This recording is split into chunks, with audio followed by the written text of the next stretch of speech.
Bonjour. Alors, cette séance est consacrée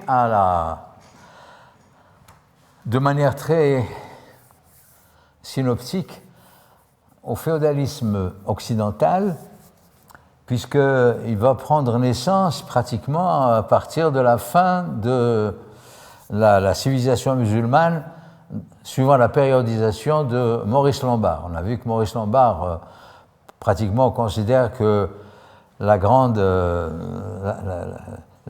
période des grandes splendeurs de l'islam s'arrête au XIIe siècle.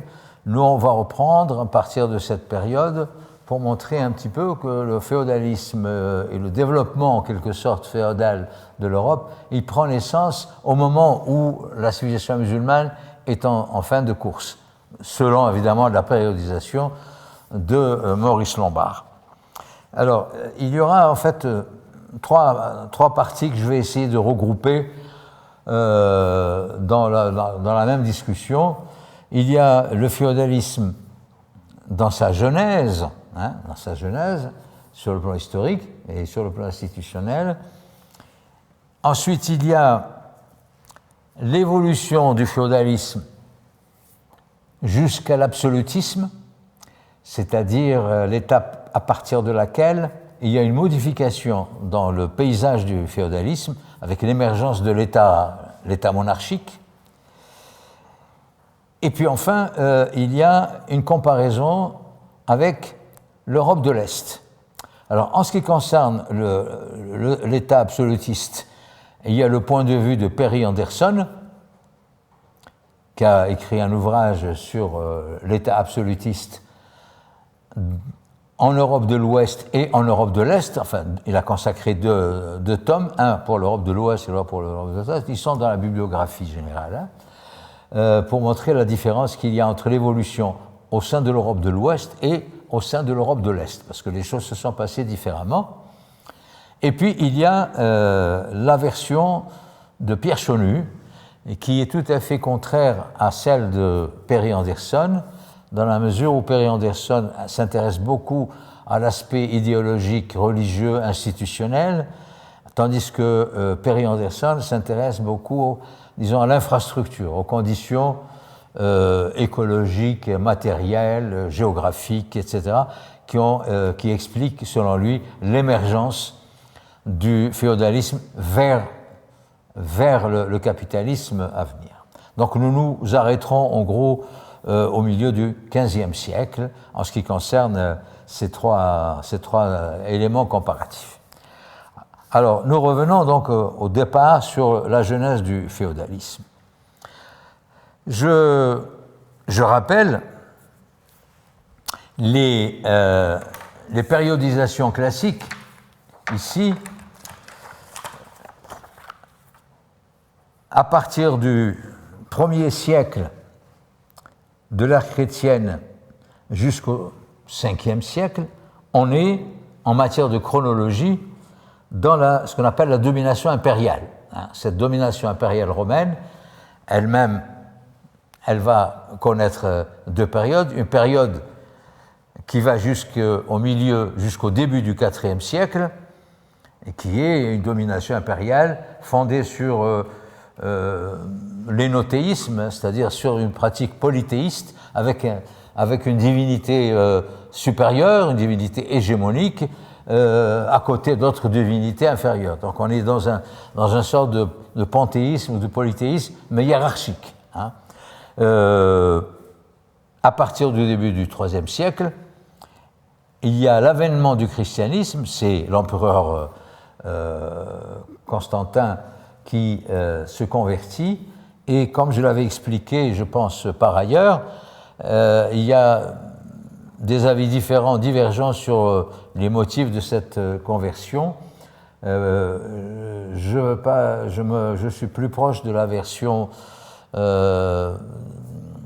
d'un auteur que j'ai cité qui traite du renoncement à la chair et célibat et renoncement dans le christianisme primitif, de Peter Braun, et qui pense que la conversion de Constantin en 313, par les fameux édits de Milan, 313, correspond à une période où Rome était pas en danger, mais il y avait les prémices d'un danger d'invasion barbare qui venait de l'Est, avec les fameux Lombards, et que face au risque d'effritement de l'Empire romain, de Rome en particulier, il considérait les chrétiens qui vivaient jusque-là dans la clandestinité et qui représentaient une religion dite martyre.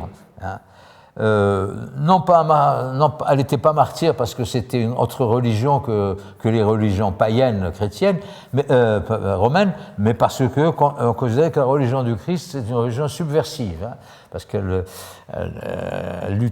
luttait contre le destin servile des femmes, le destin de la servilité d'une manière générale.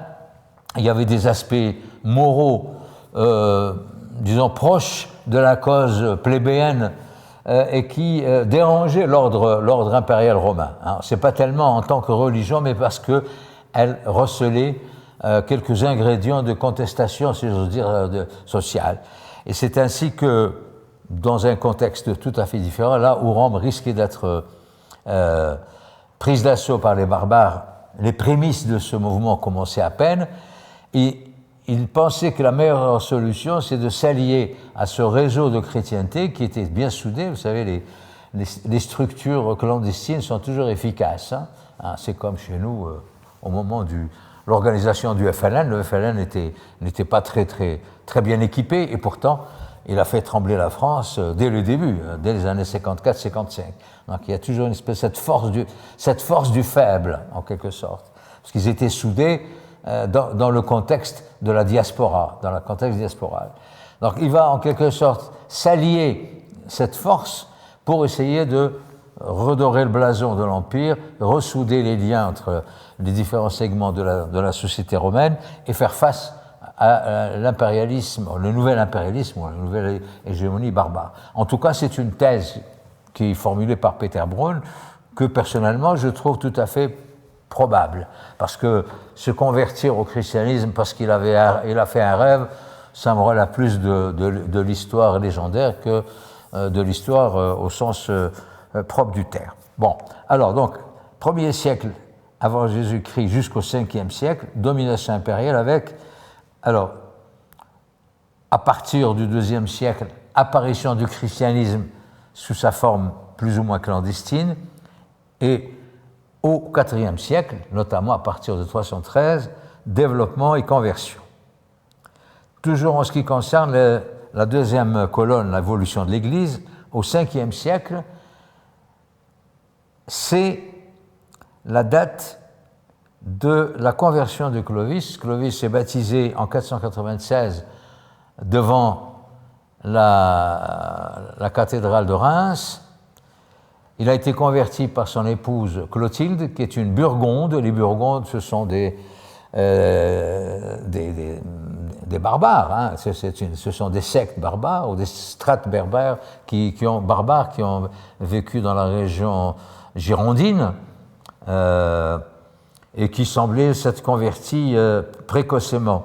Alors, elle l'aurait converti au christianisme, et c'est comme ça qu'il va se convertir devant la cathédrale de Reims. Autrement dit, la conversion de Clovis au christianisme est inaugurale de la dynastie qui est à la fois une dynastie temporelle, séculière et régulière. En même temps, une dynastie sécularisée, c'est-à-dire politique, et une dynastie au sens religieux, reconnue par la papauté. Parce que la papauté existe à Rome, mais elle est très faible. Elle a un pouvoir qui ne dépasse pas la province romaine elle-même. Elle n'a pas une très grande influence, parce qu'il y a encore des résidus de peuples non christianisés. Les Germains, par exemple, ont mis beaucoup plus de temps pour se christianiser. Leur christianisation va, par exemple, se faire jusqu'au milieu du 9e, voire 10e siècle. Charlemagne a lutté contre des populations germaniques pour les convertir au christianisme. Ça a duré longtemps. En Gaule, dans la Gaule romaine, ou le monde gallo-romain, les conversions sont relativement plus récentes. En tout cas, le fait que Clovis est couronné premier roi des Francs, donc reconnu par l'Église, puisqu'il se fait chrétien, donc il est l'inaugural de la première dynastie, c'est la dynastie dite mérovingienne, 496. Alors, que se passe-t-il durant ce IVe siècle du point de vue de l'évolution de la féodalité? On assiste à une fortification des villes, à une domanialisation avec des grandes propriétés terriennes, et puis les grandes invasions vandales, les Huns, les Francs, etc., etc. Toute cette période, c'est la période à laquelle on assiste à partir du IVe siècle. Alors, du point de vue de l'évolution de l'État, on a affaire à ce qu'on appelle la civilisation gallo-romaine, depuis moins 50, depuis la période où César entre en Gaule et où le chef gaulois Vercingétorix se rend, 50 avant l'ère chrétienne, et jusqu'au IIe siècle. Civilisation gallo-romaine, avec pour capitale la ville de Lyon.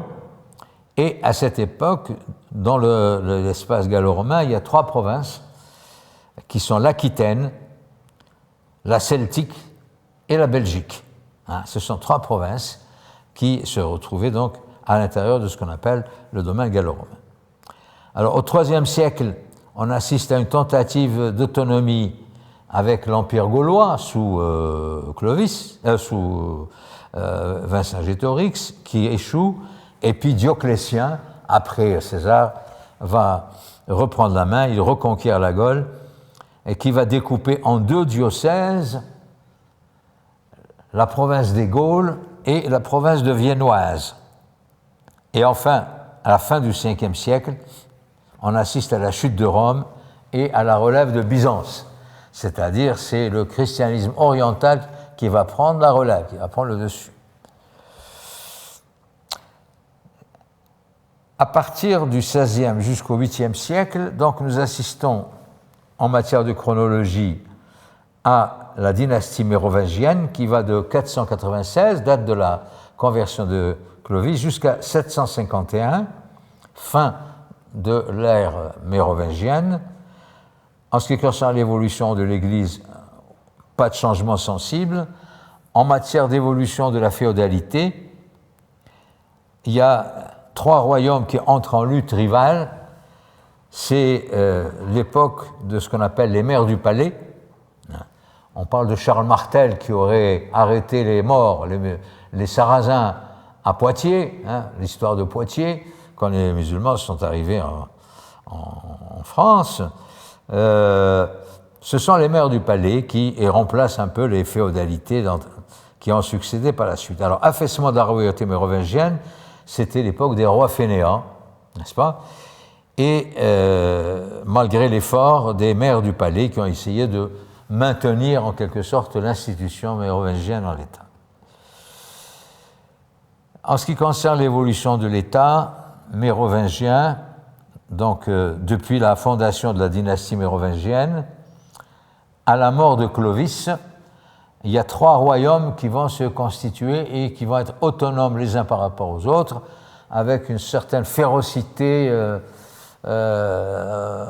quant au lien entre ces 3 provinces, et ce sont les descendants de Clovis qui vont s'entretuer pratiquement, tout en gardant chacun un morceau du territoire. Alors vous avez l'Austrasie, la Neustrie et la Bourgogne, autour de Dijon. Alors c'est là où on assiste à l'émergence des maires du palais, qui vont essayer de tenir la dynastie plus ou moins debout. Et nous citerons parmi les maires du palais Clotaire II et Dagobert. Il y a une chanson qu'on apprend aux écoles primaires sur le roi fainéant, le bon roi Dagobert a mis sa culotte à l'envers. Enfin, j'ai appris ça quand j'étais à l'école maternelle, mais ça remonte en 1945. Hein. Ça nous ramène à très loin. Donc les maires du palais ont essayé de réunifier la dynastie, et puis, en 687, Pépin de Hersalt prend la tête des trois royaumes, il essaie de les réunir de nouveau, et enfin Charles Martel, successeur de Pépin de Hersalt, est censé avoir arrêté les Arabes à Poitiers, ce qui est une version très contestée,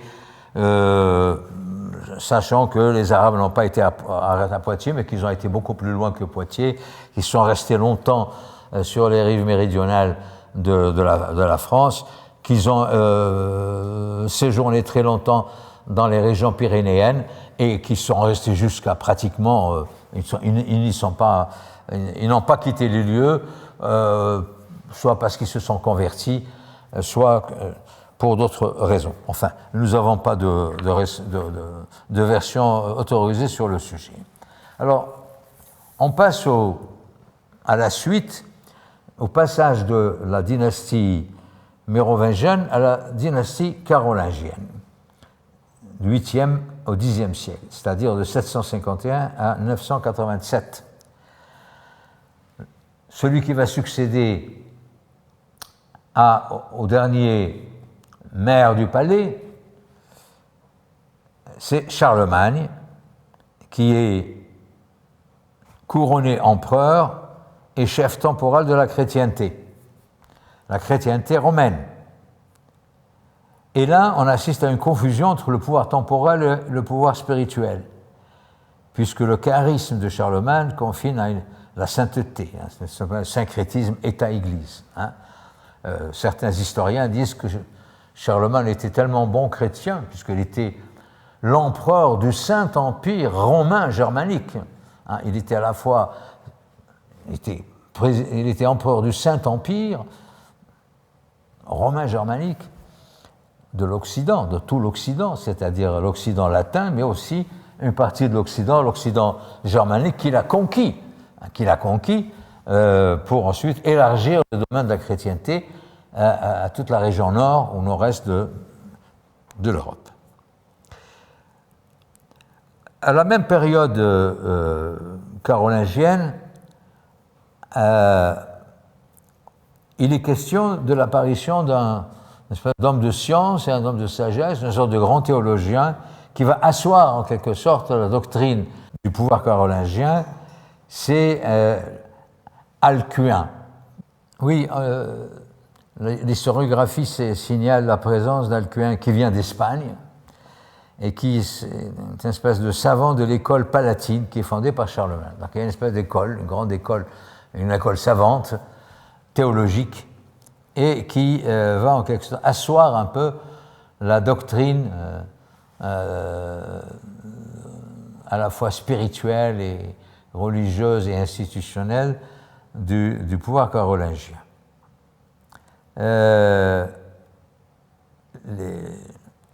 Les chefs normands christianisés tardivement vont faire montre d'une grande piété avec Adalbéron de Long et Gérard de Cambrai. Nous sommes ici à la fin de la dynastie carolingienne. L'apparition de personnages de ces évêques qui sont Adalbéron de Long et Gérard de Cambrai est évoquée par Georges Duby dans son livre L'ordre féodal, les trois ordres ou l'imaginaire du féodalisme. Alors, en ce qui concerne l'évolution de la féodalité pendant la période carolingienne, Louis le Pieux n'arrive pas à maintenir l'unité de l'Empire, qui est un empire trop vaste. Les invasions normandes commencent avec la montée des Robertiens normands, qui viennent et qui débarquent évidemment en Angleterre, et puis qui vont affaiblir la dynastie carolingienne. Enfin, on assiste au développement de la féodalité au sens propre du terme, parce que jusque-là, cette féodalité était un peu morcelée, avec toujours ces trois provinces, cette espèce de triumvirat, ces trois formes d'autorité qui vont à peine être réunies pour qu'elles s'autonomisent de nouveau. Alors, mort du dernier roi carolingien en 987, et en ce qui concerne l'évolution de l'État, Pépin le Bref, qui est le dernier maire du palais et qui est donc l'ancêtre de Charlemagne, fonde la dynastie. Charlemagne, empereur d'Occident, roi des Francs, comme je l'ai dit, il va partager l'empire à ses enfants, c'est le fameux traité de Verdun, et en 840-877, Charles II, dit Charles le Chauve, va être le premier roi de France, Francia Occidentalis, la France de l'Occident. Alors nous passons de la dynastie carolingienne à la dynastie capétienne, qui va de 987 à la fin du XVe, c'est-à-dire à 1498. Autrement dit, elle va durer 5 siècles. Ce sont les Capétiens directs et leurs collatéraux, c'est-à-dire les Capétiens valois, les Valois, qui vont prendre la succession par la suite. C'est un peu ce qui s'est passé dans nos dynasties au Maghreb. Il y a plusieurs dynasties qui se succèdent, mais toujours en s'originant de la même source. Au Maroc, aussi bien les Idrissides, les Almohades, les Almoravides, les Almohades, les Saadiens, les Mérinides et les Alaouites se disent tous, quelque part, originaires de la même source noble, prophétique. Ici, c'est pareil, même si ce sont des légitimités collatérales. On s'invente toujours la même origine, mais avec quelques trafics, si j'ose dire, en matière de généalogie. Alors, les Capétiens vont avoir deux périodes. La période, disons, de ce qu'on appelle les Capétiens directs, et puis pendant les 3 siècles qui suivent, ce sont les Valois d'Orléans, ensuite les Bourguignons, et Louis XVI étant le dernier Bourguignon, en quelque sorte, le dernier Capet, le dernier citoyen Capet, qui va laisser la place à la Révolution française en 1789. Alors, ici, avec la dynastie capétienne, en ce qui concerne l'évolution de l'Église, l'Église est partie prenante de la féodalité robertienne. Pourquoi je dis robertienne? Parce que la fondation de la dynastie capétienne, elle a été faite à partir d'un chant ou d'un poème chanté à l'honneur du roi Robert, où apparaît ce qu'on appelle une troïka, un chiffre 3, une troïka, sur laquelle il doit régner. Alors, à savoir, le clergé,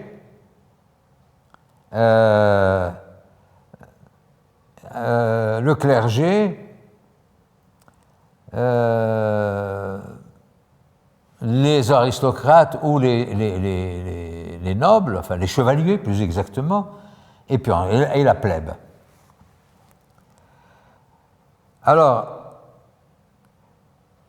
les deux évêques que constituent Adalbéron de Laon et Gérard de Combray vont, dans ce poème qu'ils ont eux-mêmes composé, justifier la nouvelle structure, la nouvelle institution féodale que constituent les Capétiens par cette division fonctionnelle du travail entre ceux qui prient, prédicantes, ceux qui combattent, pugnantes, et ceux qui travaillent, laborantes.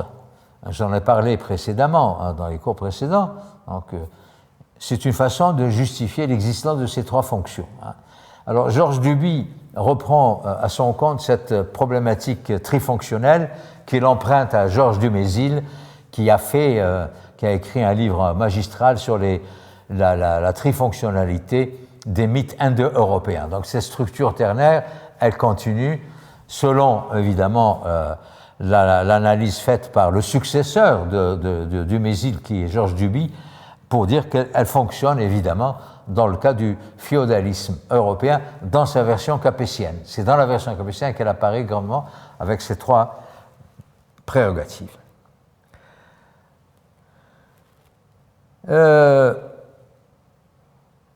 À partir de 1204, le terme de couronne reflète la croyance en une réalité monarchique transcendant la personne du roi.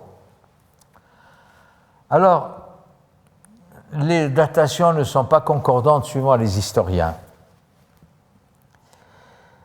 L'épopée des croisades va démarrer au XIIe siècle, au début du XIIe siècle.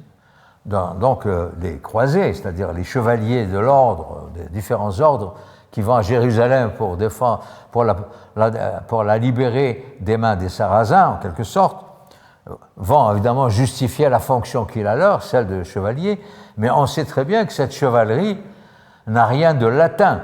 Si le christianisme est un christianisme d'obédience romaine et non pas orientale, parce que le christianisme oriental, c'est l'orthodoxie de Byzance. Par conséquent, ce caractère latin ou romain du christianisme va se concocter ou se joindre à une institution barbare d'obédience germanique, tribale germanique, ceux qui sont venus de Germanie, les barbares, les Huns, les Visigoths, les Ostrogoths, etc., qui vont en quelque sorte faire ressurgir un aspect fondamental de leurs caractéristiques, c'est la loi de la guerre.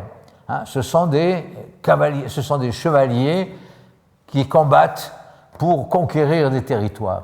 Et donc là, ils vont en quelque sorte transformer cette prépondérance ou cette caractéristique en mission à caractère chrétien, c'est-à-dire défendre les territoires de la chrétienté, autrement dit Jérusalem.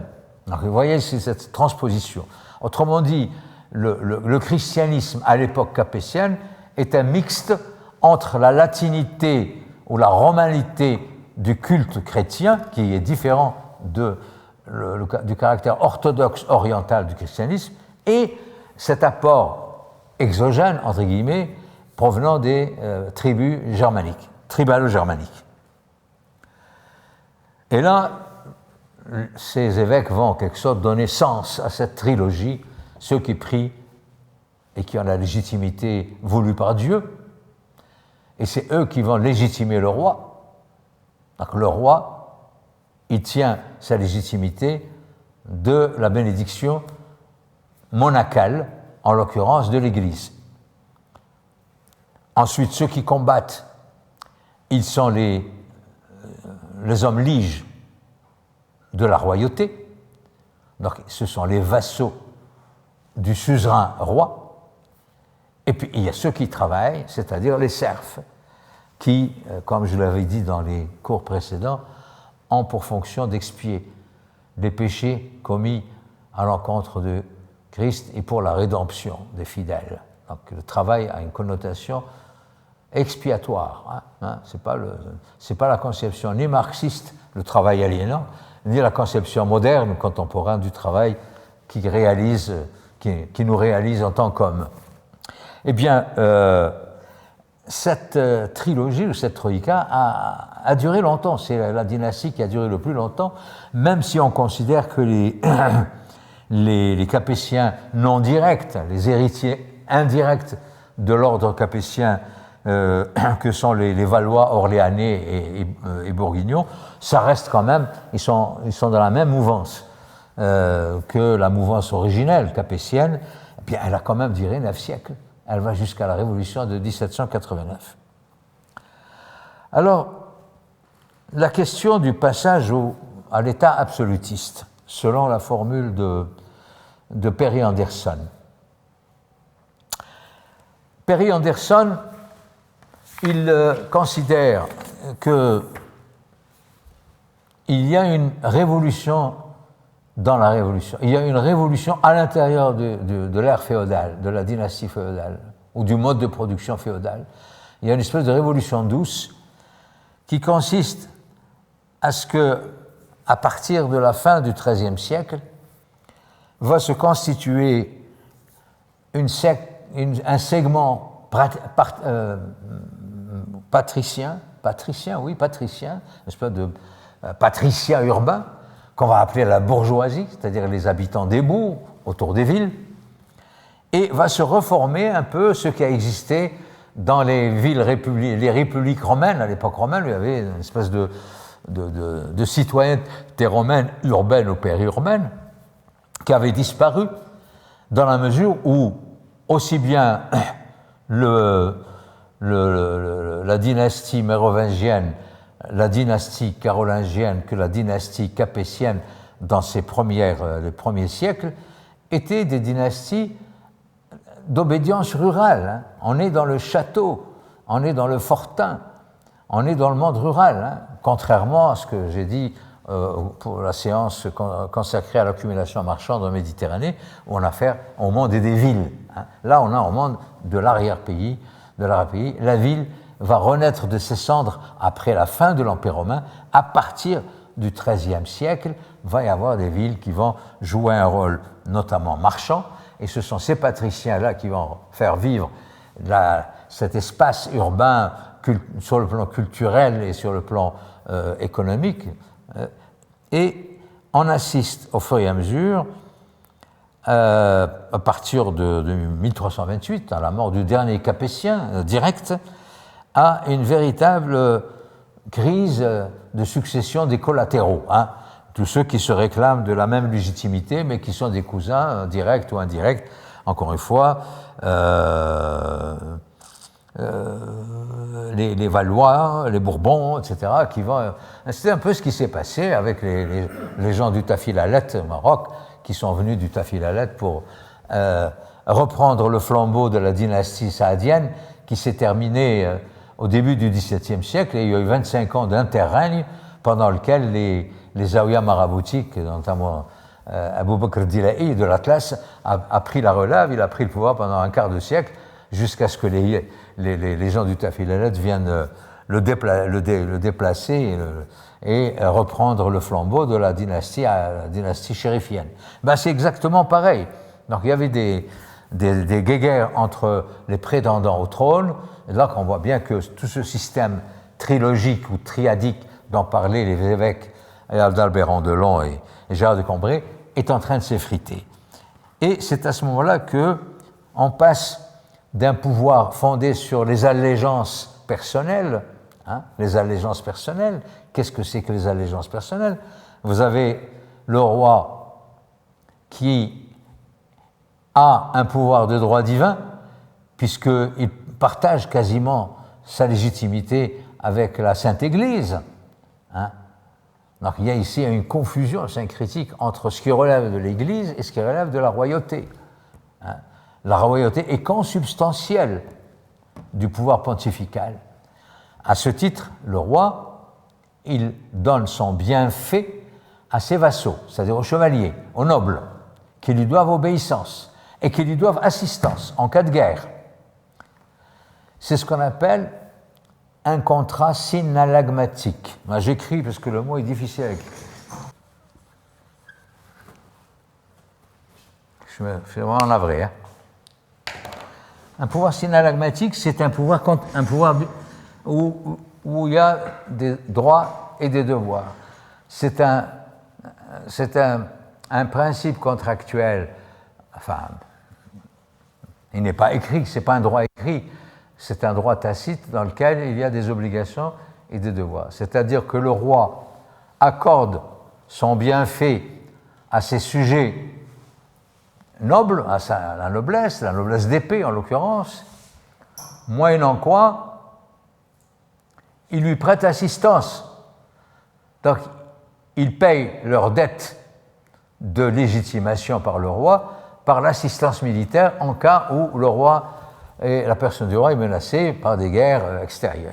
Bon, ça c'est le principe de dépendance. Il y a une dépendance, voilà. Mais de la même manière, ce principe d'allégeance personnelle va du féodal dans son fief à ceux qui sont ses sujets, c'est-à-dire les paysans, les serfs, qui sont dévoués à la personne de leur maître. Donc nous avons une espèce de hiérarchie d'allégeance qui va du roi, de l'Église au roi, du roi au sujet, aux nobles vassaux, et du noble vassal dans son fief aux paysans. Alors ce système d'allégeance va fonctionner pratiquement jusqu'au milieu du XIVe siècle, à partir de quoi on assiste à des véritables guéguerres où cette reconnaissance ne se fait pas, où elle se fait mal, où elle est contestée par les uns et par les autres, en contestation sur la légitimité des princes, et c'est à partir de ce moment-là que le personnage du roi ne va plus s'appuyer exclusivement sur ses hommes liges, c'est-à-dire la clientèle noble. Il va s'appuyer sur une nouvelle catégorie sociale que sont ces patriciens des villes, qu'on appelle la bourgeoisie plus tard, c'est-à-dire des gens qui n'ont pas d'extraction noble, mais qui vont de plus en plus tirer leur force économique, voire politique, de l'activité marchande. D'abord le commerce qui va se développer entre les villes, et puis de plus en plus, à partir du XVe siècle, vers des échanges commerciaux en direction des pays d'Orient, n'est-ce pas? Tout cela va donner à cette nouvelle catégorie sociale que sont les patriciens des villes ou les bourgeoisies des villes une puissance économique crédible, financièrement crédible, et sur laquelle le roi va s'appuyer. Il va s'appuyer sur cette catégorie sociale plus que sur ses propres sujets originels, ses sujets naturels. On est toujours dans un système féodal, mais à géométrie variable. Et c'est ainsi que apparaît ce que Perry Anderson appelle l'état absolutiste. L'état absolutiste veut dire, dans l'esprit de Perry Anderson, le principe suivant lequel le fief féodal, le personnage du fief féodal, c'est-à-dire le seigneur féodal, qui avait un droit de vie et de mort sur ces sujets, dans la vie, dans le sort relevé d'une juridiction qui les mettait en rapport direct avec leur prince, eh bien ce pouvoir politique, ce pouvoir juridictionnel politique ne va plus exister, il est transféré au roi. C'est le roi désormais qui a à en connaître sur le statut de ces sujets d'en bas. Le pouvoir personnel du fief en matière juridictionnelle va disparaître. En contrepartie, la propriété du fief devient absolue. Elle n'est pas dépendante de l'allégeance. Avant, tant que le prince prête allégeance à son roi, tant qu'il lui prête assistance, le roi reconnaît son bienfait. Il donne son bienfait, c'est-à-dire je considère votre patrimoine et votre fief comme étant légitime. Cette légitimité est une légitimité conditionnelle. C'est le terme de Perry Anderson. Là, la légitimité en termes juridiques, en ce qui concerne le patrimoine du fief, devient une propriété usucapiendaire, un peu au sens du droit romain, c'est-à-dire ça ne dépend plus de la relation d'allégeance au roi. Par contre, elle devient absolue, mais le fief, ou le prince de Châtelain, va perdre, politiquement parlant, toute la juridiction qui lui était attribuée en matière par rapport à ces sujets. Donc les sujets relèvent de la juridiction royale. Donc il y a un phénomène de centralisation. Il y a une centralisation du pouvoir monarchique, une concentration du pouvoir monarchique grâce à l'appui de cette nouvelle catégorie sociale qui va se développer dans les villes, que sont les marchands, les patriciens, etc. etc. On n'est pas dans la domination bourgeoise, elle va arriver plus tard avec la révolution bourgeoise de 1789, mais on voit que structurellement, les choses sont en train de bouger. Et c'est cela la question importante qu'il faudrait donc signaler. pour savoir qu'à l'intérieur du féodalisme, bien avant l'abdication de Louis XVI, enfin l'abdication c'est beaucoup dire, puisqu'il a été exécuté, on ne lui a pas donné le choix, eh bien il y avait déjà une évolution structurelle dans l'ordre féodal et qui va de plus en plus se transformer en pouvoir centralisé et qui donne le pouvoir à des régents ou à des personnages qui ne sont pas extraits de la féodalité escalité, qui sont des gens qui vont avoir des charges. Hein. Les charges étaient payées hein, pour avoir telle fonction comme inspecteur des finances, que sais-je encore. Il y avait plusieurs fonctions régaliennes. Hein, ces commis de l'État royal, ils achetaient leurs charges, moyennant finance. Hein. Il y en a même qui n'étaient pas des princes de sang noble, qui ont acheté les offices, qu'on appelle l'achat des offices. C'est acheter le statut de noble alors qu'on n'est pas noble. Ils l'achètent en essayant d'acheter les terres, etc., et reconstituer un peu le statut nobiliaire uniquement par le moyen de l'argent. C'est incroyable parce que la sphère de circulation joue un rôle important dans ce domaine. Voilà ce qu'on peut dire sur le passage à l'absolutisme. Alors, je voudrais ici passer à un autre sujet, celle de l'approche de Pierre Chonu, qui est différente de celle de Perry Anderson.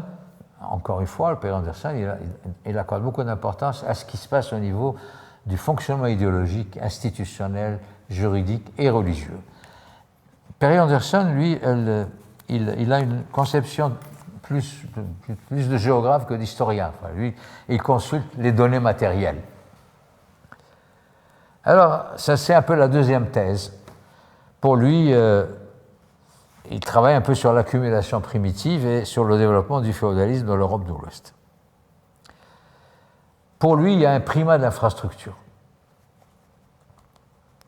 Alors, on trouve son livre qui remonte déjà à belle lurette, ça s'appelle « La civilisation de l'Europe classique » chez Artaud, collection Histoire, Sciences sociales. Hein. Et puis ce livre a été réédité, hein, il a été réédité jusqu'en 1968. Pierre Chonu est un contemporain, il est mort en 1972, quelque chose comme ça. Alors, il traite de 3 parties, avec une conclusion. Première thèse de Pierre Chonu, l'Occident avant le désenclavement. Ce qu'il appelle le désenclavement, c'est-à-dire lorsque l'Europe va s'ouvrir sur le monde. Il y a une période où l'Europe elle est recroquevillée sur elle-même, c'est la période féodale, première manière, et puis le désenclavement, c'est quand l'Europe va s'élargir au reste du monde. Ensuite, la genèse du désenclavement, donc il va montrer les conditions historiques et naturelles préalables à l'existence du monde plat, ce qu'il appelle le monde plat. On occupe tout l'espace. Troisième période, c'est la typologie des modes d'établissement humain. Il fait une typologie à partir de critères écologiques ou paléoécologiques plus exactement, à partir du milieu du XVe siècle. Qu'est-ce qui se passe au milieu du XVe siècle dans la planète Terre et comment situer l'Europe par rapport à cet espace planétaire. Et en fait, la conclusion sur comment on passe de l'insularité, c'est-à-dire de fait d'être dans une île, à l'économie monde occidentale, comment l'histoire de l'Europe va, à partir de la deuxième moitié du XVe siècle, l'histoire de l'Europe se confond avec l'histoire du monde. Quand on parle de l'histoire de l'Europe, quand l'Europe éternue, le monde attrape la grippe, en quelque sorte. Donc on ne peut pas parler de l'histoire de l'Europe parce que l'histoire de l'Europe n'est plus singulière. Ce qui se passe en Europe n'est plus spécifique au continent européen. Il a automatiquement une répercussion sur le reste parce que l'Europe va s'ouvrir sur le monde, elle va en quelque sorte le dominer d'une certaine manière. Voilà en gros le scénario.